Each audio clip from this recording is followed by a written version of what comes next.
Good morning, everyone. I hope everyone is doing fine. I hope everyone is doing fine this morning. It's Friday. I'm so glad it's Friday. I think it's Friday. No, it is Friday. There we go.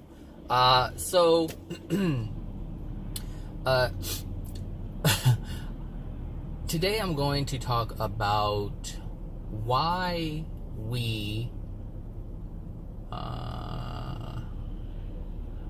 believe lies faster than we believe truth, and why we believe lies to be truth over truth. There's a reason why this is happening, and actually, I don't believe it's part of the soul. I think it's an intellectual thing. Well, obviously there's a reason why there's something that has to do with the soul.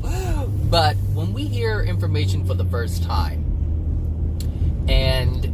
yes, this has to do with the soul. This has to do with supporting what dwells within the soul. So it's not completely removed from the soul, because nothing is ever completely removed from the soul. But I think if you understand why this is happening, you would be more cautious in terms of believing certain things, because there is something technical, there is something intellectual that happens that has to do with why we believe an untruth over the truth. And the thing is, many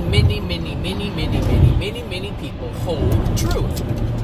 They know what it is. Like, we know what the right thing is, we know what good is, but we don't always live it. And there's a reason for that. Like, we believe that doing the opposite of what's right or doing the opposite of what's wrong is the thing to do. And the reason why is because we understand it. We understand the untruth. We understand the building blocks that lead up to what we believe is true, even though it's untrue. Or I should just say this. We believe, or we understand the building blocks that lead up to the untruth. That's probably the best way to say it. And so there's no reason to question it, because we have supporting evidence. And the evidence is explainable because we created it. And we always understand our creations. We understand why we say the things that we say. We understand why we create the things that we create to support the things that we say. And this is why we hold on to the untruth, because it's explainable. And it's also relatable. And the reason why it's relatable is because we created it. We explained it. We put it together in order to make sense to justify the untruth. And there's so much compelling evidence that we present ourselves. It's almost undeniable. And for some it is undeniable. Like, there's people who believe untruths, but they are absolutely 100% undeniable for them. 100% absolutely undeniable. And that's why they hold on to it, and they believe it to be true, even though it's untrue. But this is the part and this is actually what has helped me transform myself, my beliefs, and how I feel about myself, how I feel about other people, and also how I feel about other things. So, I thought I would talk about this because if you don't understand truth, you can't hold on to it. And a couple of examples are Satan. So Satan is said to exist, but Satan does not exist. However, the compelling evidence that we have, that we give ourselves, support the idea that there is Satan, and Satan does exist. And some of these ideas that we put forth, or evidence that we create and attach to the Satan word or the entity Satan that we create, are the things that we experience. So a lot of people who believe in the devil or Satan believe that all bad things that happen to us is because of Satan. So because we have that compelling evidence, it's like, well, yes, so these bad things do happen, then yes, there must be a Satan. And this is what philosophers do. Is they see something and they come up with evidence to support it. Things that have never been created or thought about before, but something that everyone, because they're able to see it and they're a human being, other people are able to see it as well. Some people won't be able to see it. Some people can't see it. due to the things that are within their soul, due to other things that they have within their soul that are either other untruths or the truth. But it's because of the evidence that we put before ourselves that allow us to believe the untruth and hold it as truth. And, you know, as I listen to AJ's videos, as I listen to Abraham's videos, or anybody actually for that matter, you know, it's when I hear the information, I hear it, it comes in, it's like, okay, like the law of attraction. Before I heard of the law of attraction, I didn't know anything about the law of attraction. And so when The Secret was the first, actually, that I heard of law of attraction. But I got more, and see, this is the thing with actually, that's a perfect example. When The Secret first came out, they were saying, close your eyes, or don't close your eyes, but think about and feel yourself, imagine, I think they said, imagine yourself having whatever it is that you desire, whether it's a car or whatever. And this got people to believing that, because this is evidence that was given to them in the movie and in the book. If you think about it, if you think real hard about it and picture yourself and imagine yourself in or having whatever it is that you desire, it will come to you. And a lot of people believe this.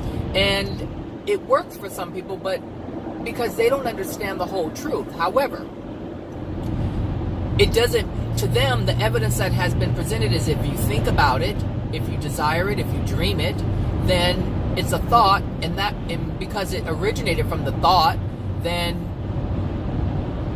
you have this manifestation of whatever it is that you desire. And so that's the evidence that's produced, or that's given.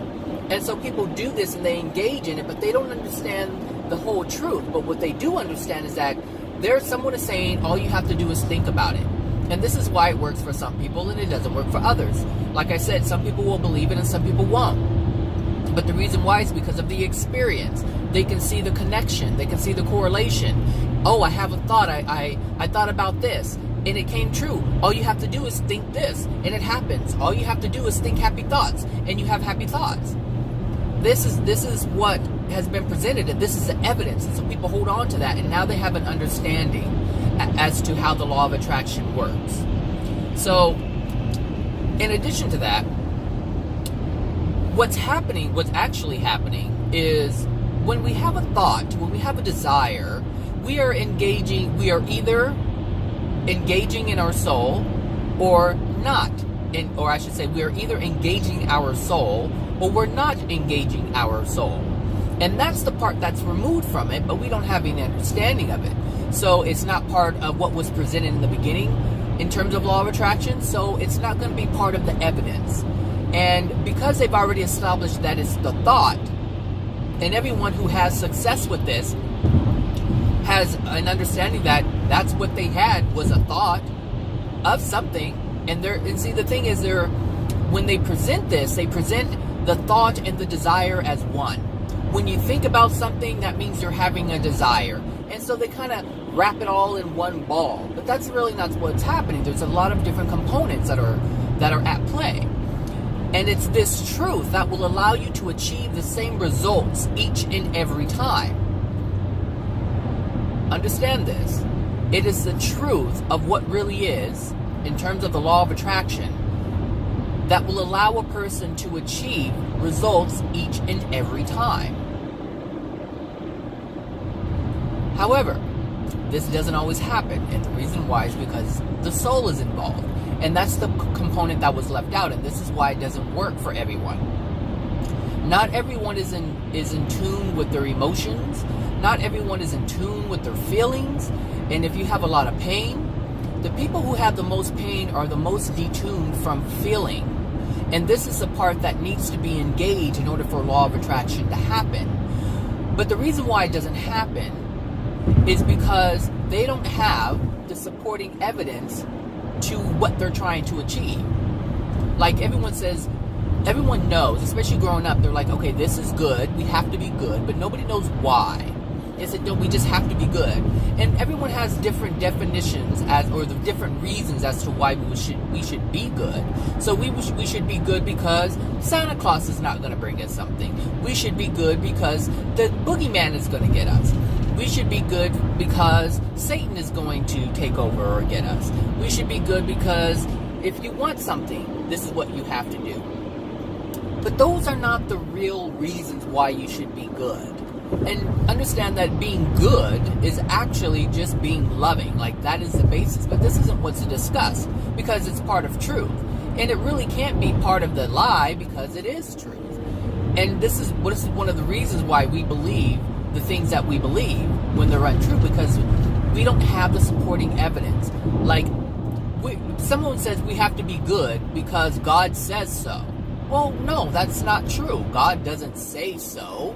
You have the free will to be and do what you want. So God isn't demanding that you be good. So when people say you have to be good because God says so, that's not true.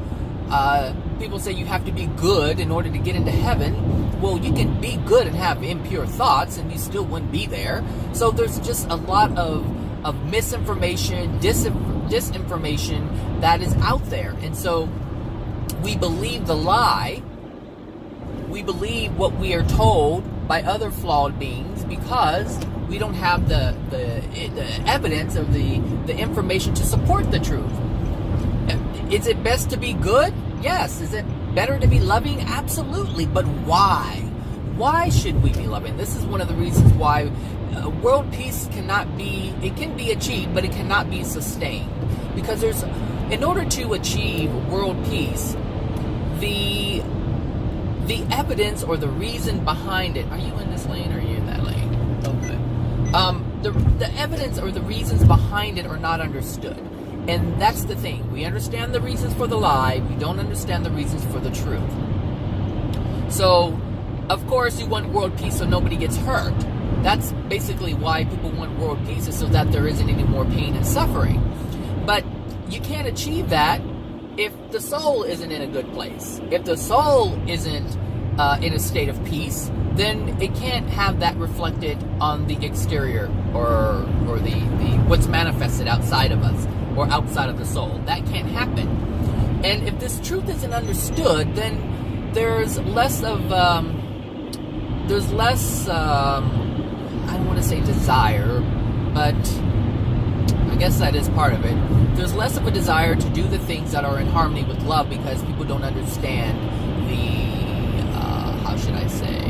They don't understand the way it's structured. Right now we have an understanding as to the way the world is, and nobody really understands why it's that way.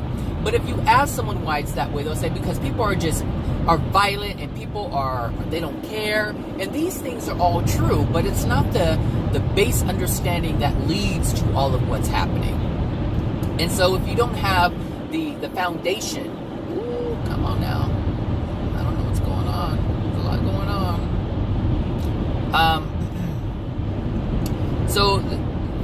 So I mean, that's why it's difficult for us as a human being to progress and improve ourselves, because we don't have the understanding of the truth.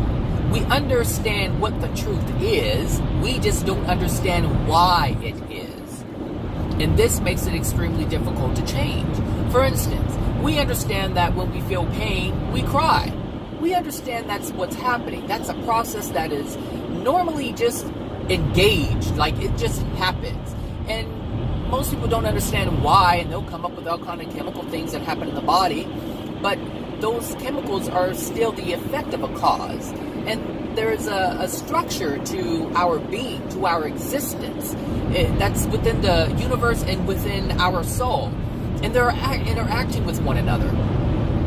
But unless you have this understanding, you won't understand the true purpose of crying. You won't understand the benefits of crying. You won't understand that that is the very thing that heals you. But it's not the crying, it's not the tears. That's not what it is.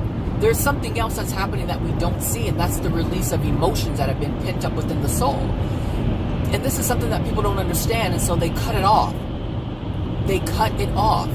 It's like if you understand money is flowing through this water hose, right? It's just coming through the water hose. And you're like, wow, this money's just coming out. But you don't understand that but you walk to pick up the water hose to grab the money, but you step on the hose. And you don't understand that you're stepping on the hose that's cutting off the flow of the money that's coming out of the water hose. If you're not aware that you're standing on the water hose is cutting your flow off, then you won't know the reason why. And you'll be like, oh, it stopped. And you just won't know why. Now, if you're an intelligent being, then you'll know, hey, I moved, I did something, and now the flow is cut off. And you know to remove yourself from it. Now, that is an aware individual. However, you take a child who goes to pick up the water hose, and they step on it or they sit on it and it stops. And they don't understand why. That's what I'm talking about. They don't have the understanding as to why things are happening. And this is the reason why I wanted to write this book, because I want to be able to help people understand why things are happening in their life. Not for change, just so that they understand what's happening. Because once you understand what's happening and you start to recognize the patterns, then you have more power. And you're like, hey, wait a minute. I am in my own way. This has been happening for all of these years. Hey, wow, I've been able to see the pattern, but I didn't understand the pattern. Like, I know I've always felt pain all my life, but I didn't understand why I felt pain all my life. I thought God hated me. But that's not a truth. But that's something that they believed, and because they have that thought, that belief, and they have the experiences that they've associated with that thought and belief, it's sustained. And now the untruth is believed as truth. It's really that simple. It's not complicated, but it's something that we don't understand. And the reason why we don't understand it is because we don't have the understanding of it. It's the process. It's the structure of everything that happens in our lives. It's every single thing. It doesn't matter what it is. It doesn't matter what it is. It really doesn't. It's applied to every single thing. If you have understanding, you can control so much. And here's the thing. If you have understanding, you won't need to control so much. Because it's just part of it's just part of understanding what how the structure is, like how the system operates. And it's like with anything, you start a new job. There's a system to the place that you're working in, the environment that you're in. There's a certain way things operate. And if you don't have this understanding, you won't understand why certain things happen. Like, when I came to what I do now is kind of what I did when I lived back home in Fresno. And, I managed outcomes, whatever. And so, let me go over here. Even though I knew what I was doing, the way that the organization worked, the way the office was structured and how it operated was completely different. Completely different. And a lot of the way things are handled now is because of me, because I brought a lot of things from the other job that I had back home when I moved here to Los Angeles. And there was a certain understanding that I had, and the thing is, there wasn't much structure when I started. Like, when I say there wasn't structure, there was not any structure. Like, we didn't even have computers. Like, we didn't have email, we didn't have internet, we didn't have anything. And we didn't have any kind of system in place. And so I was able to take all that. I see. Okay. Alright, I just got something. But, alright, so it's something that I've had all these years and I didn't even understand it, but now I understand it. I was able to bring a sense of understanding. And the thing is, a lot of things weren't getting done. A lot of things that I thought were just natural, normal things that we do in terms of how, we did what needed to be done back home in, Fresno. It's like the structure that was in place, I was able to bring that over because a lot of things were required of the organization, but they weren't really fulfilling that obligation or requirement. And one, because they didn't have anybody there who understood it, but I understood everything. Like, I helped create part of the part of the organization that I was involved in, like medical records and outcome measures and all that, there was a system that was already in place, and I had a good understanding as to how that system operated. And so when I started in here in Los Angeles, I already knew what to do. I already knew what the expectation was and what was required. And the interesting thing is, because Fresno's a small city, a lot of what we were doing came from here, came from actually Long Beach, came from the LA area, Southern California. So we were doing in Fresno what I guess Los Angeles was mandating that we do in terms of the mental health circle and what I was involved in. And so when I came here, I already knew, like I just knew, I had an understanding. And so I was able to implement things and put things into practice so that we were in compliance with these things. But I couldn't get the organization in that respect, in that area, in compliance if I didn't understand what was going on. I would have just been equally as blind. And I guess I would have tried, but it wouldn't have been the exact thing that was required. But I have taken, in terms of managing what I manage, I have wowed all of the executives where I work because of the understanding that I have. And here's the thing. When you have understanding, things flow. Things flow. Things start getting done that were never done. Things start being exposed that need to be done that were never even thought of. And this is what I'm saying. When you have an understanding, you don't make mistakes because you understand what's happening and why things should happen. And the thing is, all the things that we know, because like I said, we know truth, we know things are supposed to be done, we just don't understand how to get them done.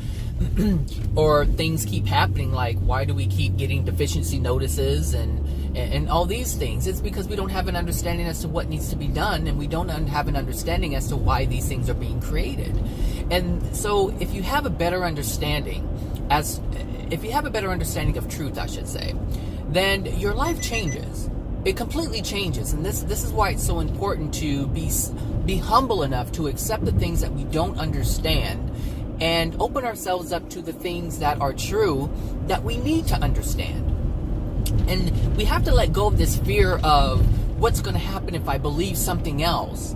There's so many fears surrounded by that, meaning, for instance, we may believe something that is in complete opposition of our family. Our family disowning us, we don't embark upon these truths. We don't open ourselves up to it. We don't ask questions. We don't explore. We don't try to find out who we are. We don't try to connect with ourselves because we're more concerned with the fear. We're so focused on the fear, not feeling the pain, not understanding that if we hold untruth, we are experiencing pain every day. But we're like I said, there's a fear, there's a codependency, that is present within a lot of us. And so this disallows engagement with exploration, engagement with seeking out truth and trying to have a better understanding. I made a post yesterday, and I think it was on Instagram, and it was about, what did I write?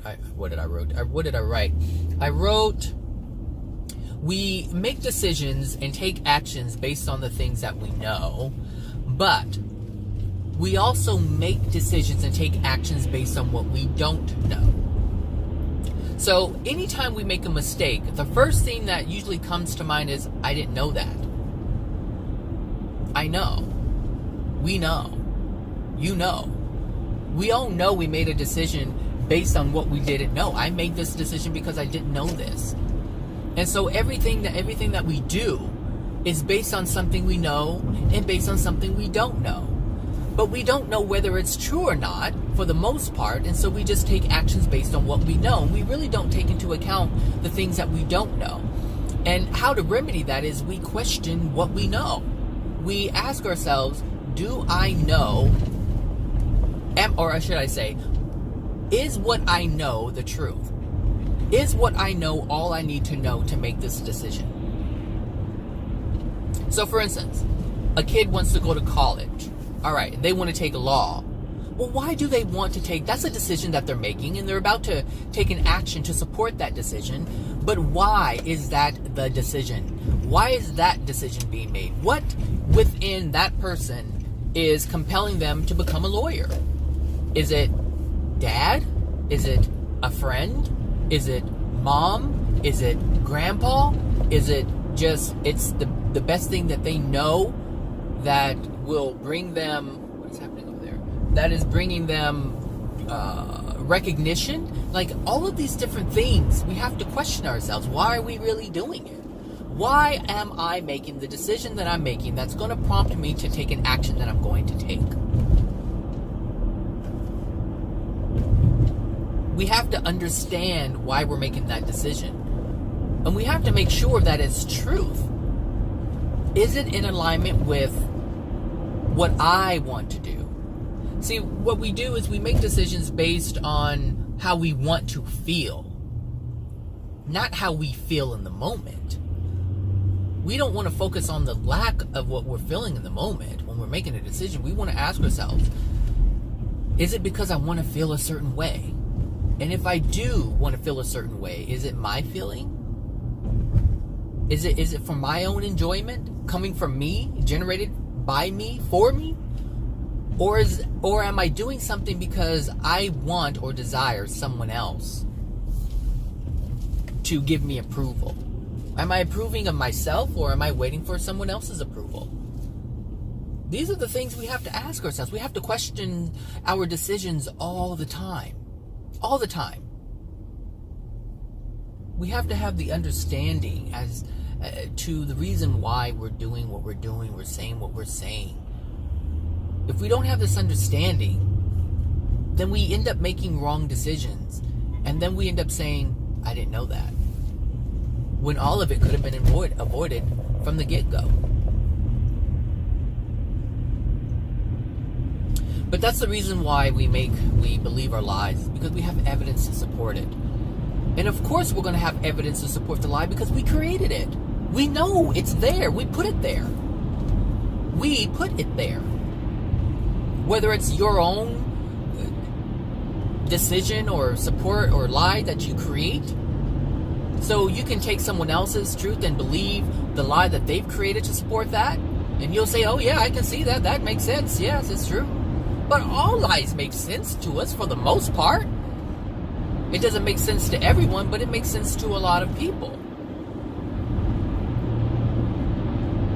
But it doesn't make it true. It doesn't make it the truth. But we have evidence, supporting evidence. This lady is so aggressive. It's a good driver put out the lights on.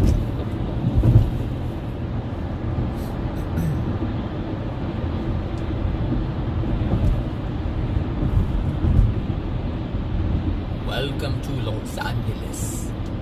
Los Angeles.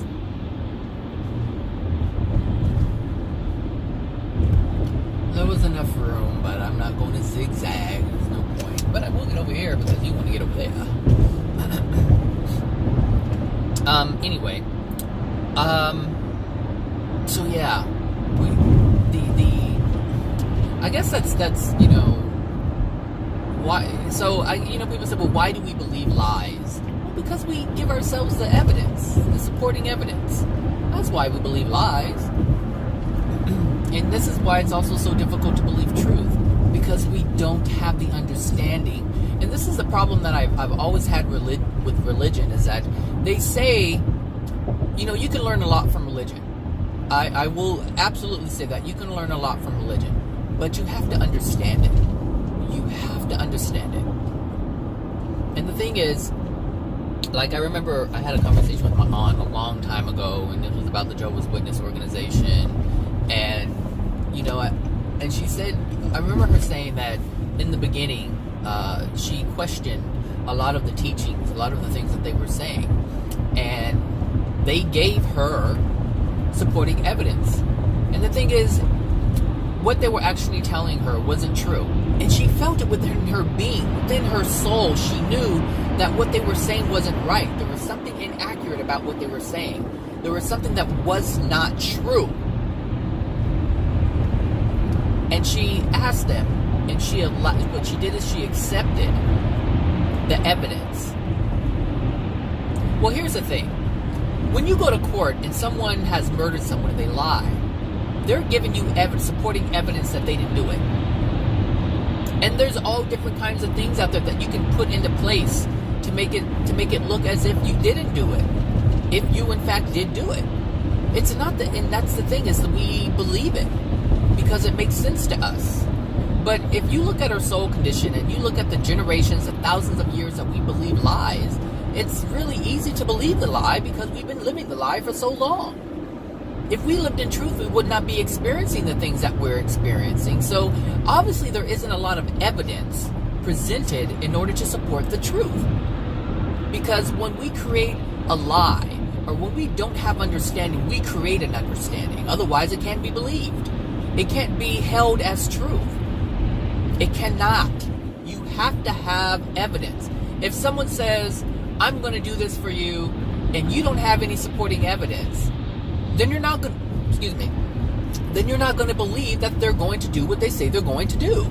However, if someone is untruthful and they have told you things, or they have done things that are truthful in order to get what they want, and they say, hey, I'm going to do this for you. If you do this, you have no reason to not believe what they say they're going to do. There's no evidence because they haven't given you any yet. And this is what I'm saying. But despite what anyone says they're going to do, if you look at the entirety of their being, you can tell if you should trust them or not. Now, they may not have done anything to you to create any kind of distrust or mistrust.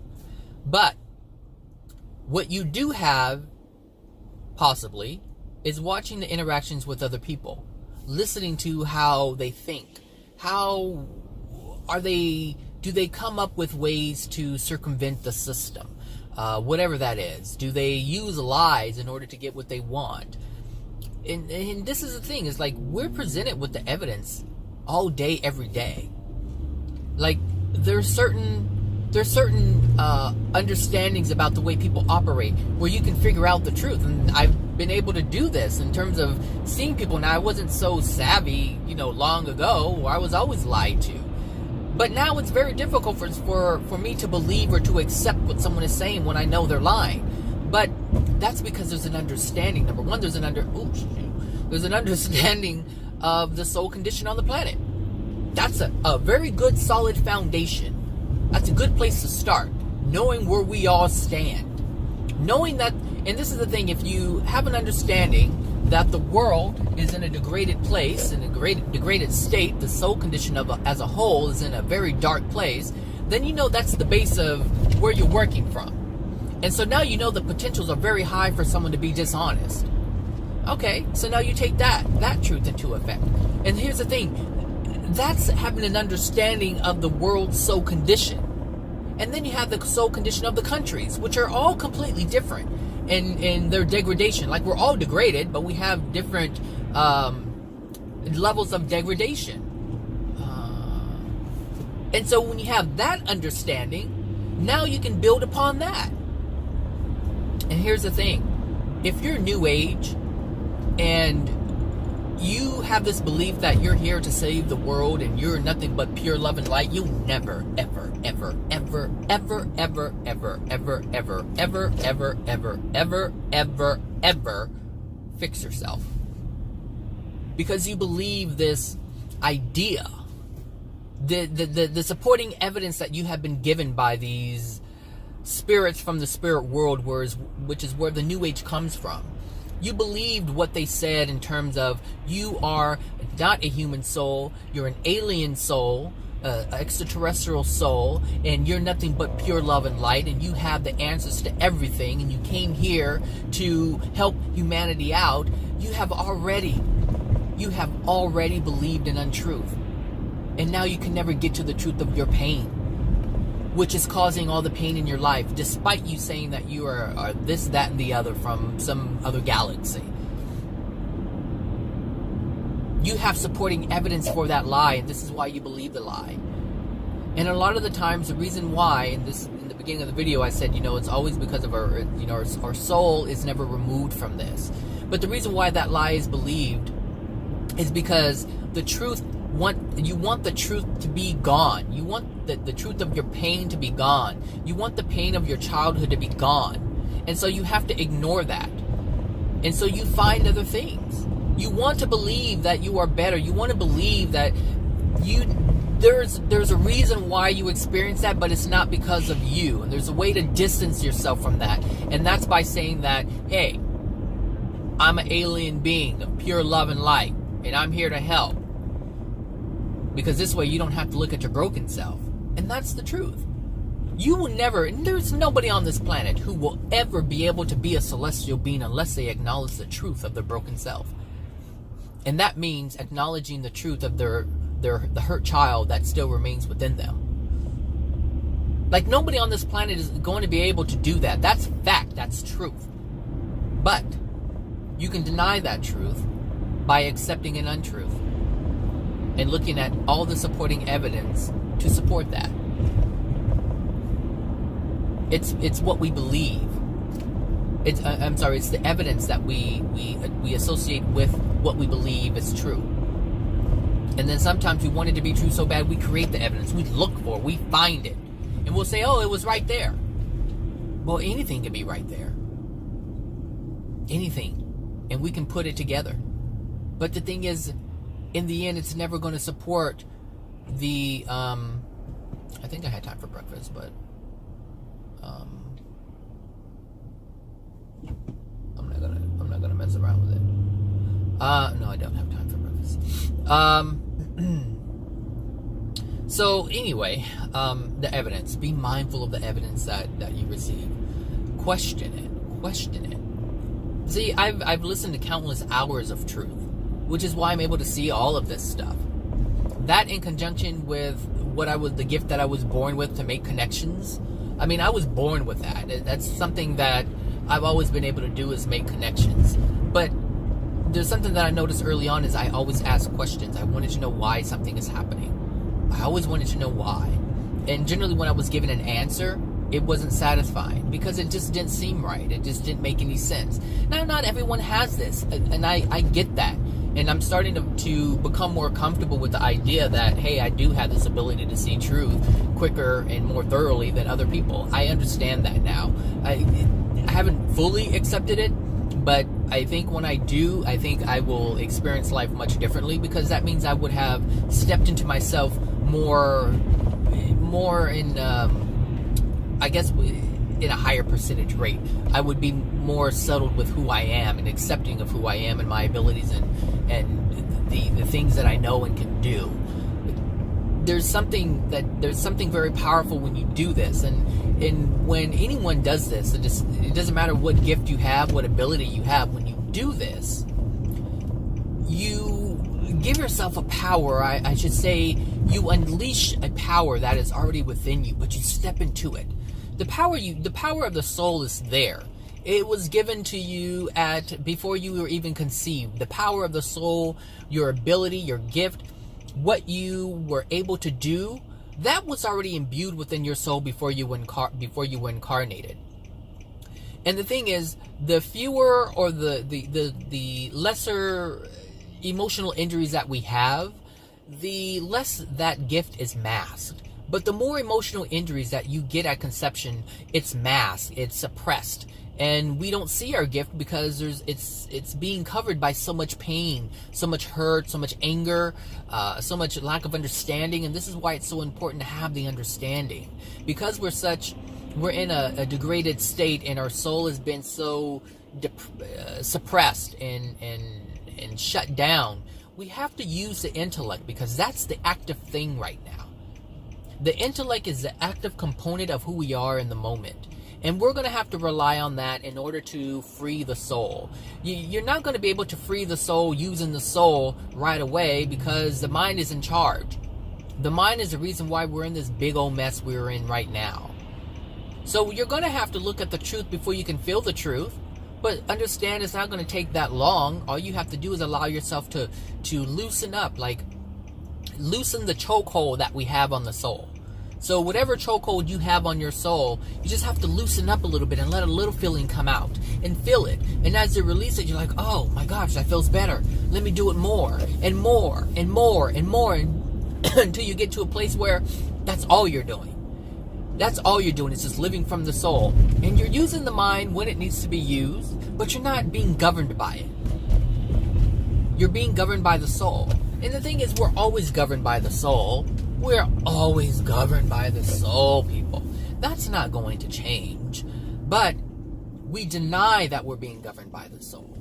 And we think the mind is in charge, but it's really not. It's doing damage control is what it's doing. The soul is bringing you law of attractions that you don't have any control over. Like, you don't have any control over you stumping your foot.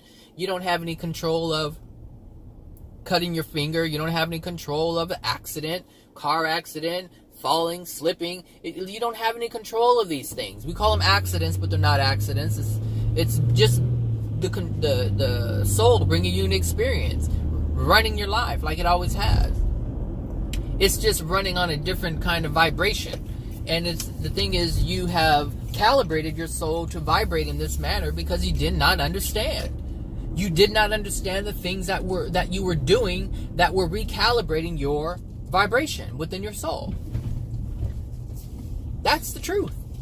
That is the truth. So, anyway,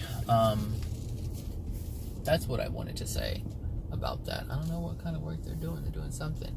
So, anyway, yeah, that's what I wanted to say. Did I ever notice there was a caduceus on that building? I'm not sure. Anyway, so that's that. So I hope everyone has a great Friday. I hope that sheds some light into why we believe the things that we believe. More importantly, why we believe the lies that we believe. Why we believe the untruths that we believe. Because we give ourselves supporting evidence. We have to, because we want. And that's the thing, like, even if you want to present yourself, whatever facade you present yourself, which is obviously the untruth, if you want to believe everything's okay, you're going to present something that's going to give that illusion that everything is okay, and you're going to have to support those things. So this is why you go out and you buy your Prada, your Prada, your Versace, your Gucci, your Guess, your whatever brand you buy, the Nike. You want to make yourself feel like you're not suffering, you're not in pain, and you're no different than those who have the money to buy those things. Like, there's people who can afford those things, no problem. And then there are people who buy those things who can't afford it, and they will sacrifice their light bill. They will sacrifice having light in their home to have the name brand. And that is in order, we buy these things to support the illusion that we are fine and we are equal. But the thing is, this planet is not equal. There's a lot of inequality that's present. But we try to delude ourselves and we try to make ourselves believe something else because we don't want to feel the pain of us being on the short end of that stick. So we create these things. We create the lie. Oh, everything's fine. Sure, I have a Mercedes. I can barely eat. I have to eat top ramen, but nobody will know that, so it's okay. So, but everyone sees this, and everyone says, "Oh wow, nice car. Oh wow, nice threads." You know, "Oh wow, that's hot. That's popping," or whatever the language that is used today. We have support to support those things that we created.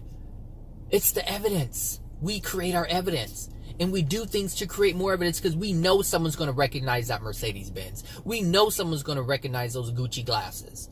That's how it works, people. We give ourselves evidence to support the lie. But what we have to do really is understand the truth. And then you'll stop doing those things. You will stop engaging in those things. I guarantee you 100% you will stop. When you truly hold the understanding as to why you're doing what you're doing, you'll see that you're deluding yourself. You'll see that you're hurting yourself. You'll see that the facade is not generating or yielding what you thought it was yielding. You will come to know this. And when you do, you will automatically stop. You won't engage in it anymore. And you'll see that you'll have more stress and discomfort having living in a place with no lights, you'll see the discomfort in that. And you're like, no, I don't want to experience that anymore. I don't want to have to eat top ramen anymore. I don't want to have to struggle anymore. I need to recognize the truth that I am here. And I have to recognize the truth as to why I'm here and what's within me that's causing myself to be here. That's what it's all about. You can heal yourself and change your outcome, your experience like that. So fast. And all you have to do is acknowledge the truth, but more importantly, understand the truth. So you won't, it's difficult to hold the truth as truth. Like, for instance, people say that there's a creator. Yes, there is a creator. But what's the power in the creator? What power does a creator have that has been imbued within you? Nobody understands the process and how it all works. They just say God is good, God is great. Yeah, but they don't understand why. They say we're powerful beings. There are people who say that all the time. We're powerful souls. We're a powerful being. But yet, they live in weakness. They live in struggle. That soul lives in struggle and strife. So what power are you talking about? You see, it's not willpower. And some people believe that's what it is. Some people believe that, yes, the soul is strong. I can go and work, 13-hour days. That's a belief that some people have. It's a belief that some people have. But it doesn't have to be like you don't have to work. You don't have to work for anything. There is a possibility. There is actually, it's a thing that if you do believe in yourself and you believe that you are not meant to work and things will just come to you, that will happen if that is within your soul. But in order for that to be within your soul, you have to have all the other things that contradict that removed. Because you can only have one belief on one subject. It's either you believe you are going to struggle for the rest of your life, or you believe that you don't have to struggle. One belief. And whichever one is dominant is the one that you're experiencing. It's that simple. All right, everyone. Have a good one, and I will talk to you guys later. Bye now.